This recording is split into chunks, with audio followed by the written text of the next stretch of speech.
at your residence in Lahore right now? And what do you fear can happen in the next 24 hours? What will happen in the next 24 hours, I have no idea. Before your arrest, you had many times said that if something happens to you, there will be violence and that your supporters will not spare anyone. Do you and your party leaders take any responsibility for the violence that happened? Absolutely not. And the reason is very simple. Whenever we say there will be protests, they have always been peaceful protests. Now remember, this is my 27th year in politics. Name me one time I've given a statement where I've said that we will indulge in violence. We have always said that we will stay within the Constitution, within the law of the land, but protest is a democratic and constitutional right. When they tried to kill me, surely then they should have been arson and burning down buildings. It didn't happen. The moment the army picked me up, there was always going to be a reaction.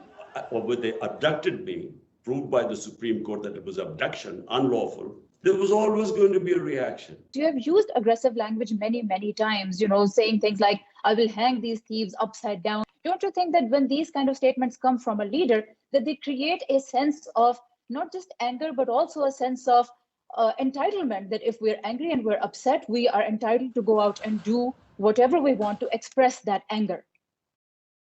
Look, this is not true. Well, then why did they do it before? Why haven't they done it for 27 years? But you didn't provide any proof even to your supporters. How can I provide proof when there's no investigation? This is my constitutional right, that if I suspect someone, they should be investigated. Then they can prove their innocence. I wasn't allowed my right to have a proper investigation. So, must remember the background behind it. There's a huge amount of suspicion. There's a lot of fear that they would pick me up. So I have time and again said, look, if you want to come and arrest me, just come up with a warrant and I will give myself up. So when they brought you a warrant in mid-March, why didn't you give yourself up at that time? Because it was illegal. All you're seeing right now, the crackdown on PTI, is to somehow make us so weak that we can't compete in the elections. Okay, so lately you have very openly criticized the army chief. Your predecessors, when you were in government and your opponents would criticize the military's top leadership for meddling in politics, you said that they were committing treason. If their criticism of army's top leadership was treason, how is your criticism of that leadership any different? So you have to put this in context. Just remember in what context I was talking about. The context was very simple. Nawaz Sharif and his daughter were blaming the army chief that he was responsible for him getting convicted. This was the gist.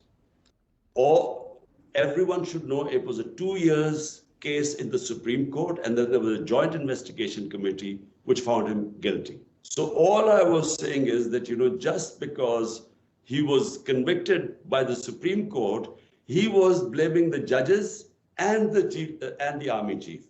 It was in that context I was speaking. Right now, the reason why I named the army chief was because I was abducted inside the high court precincts by the army. So the army cannot act without permission from the number one. This is how the army works. So that's why I named him. But you don't see any difference in the fact that you called one person's criticism treason, but your criticism is not treason. I mean, they had their reasons, you have your reason.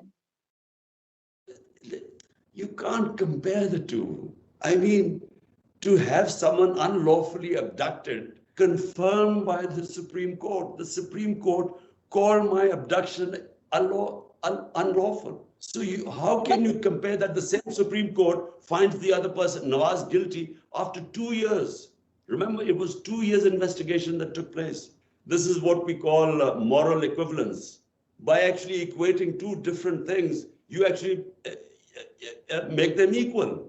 They're not equal. Your relationship with the military and particularly the top leadership, how do you now expect to repair it? I have no problem. I never had a problem with the army chief. In fact, several times, when I thought he was he would be saying, I would hear that he was saying these things about me which weren't true, I would try to reach out to him to clear the issues.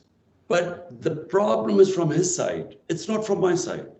I mean, why would who wants to take on the army of your own country? How can you do that? I mean, no political party. And even if you win, the country goes down. You don't want to weaken your own army. So let me repeat, the issue is not from my side. It's from his side. And for the life of mine, I can't work out what is in his mind that he's decided that whatever happens, Imran Khan should not come to power.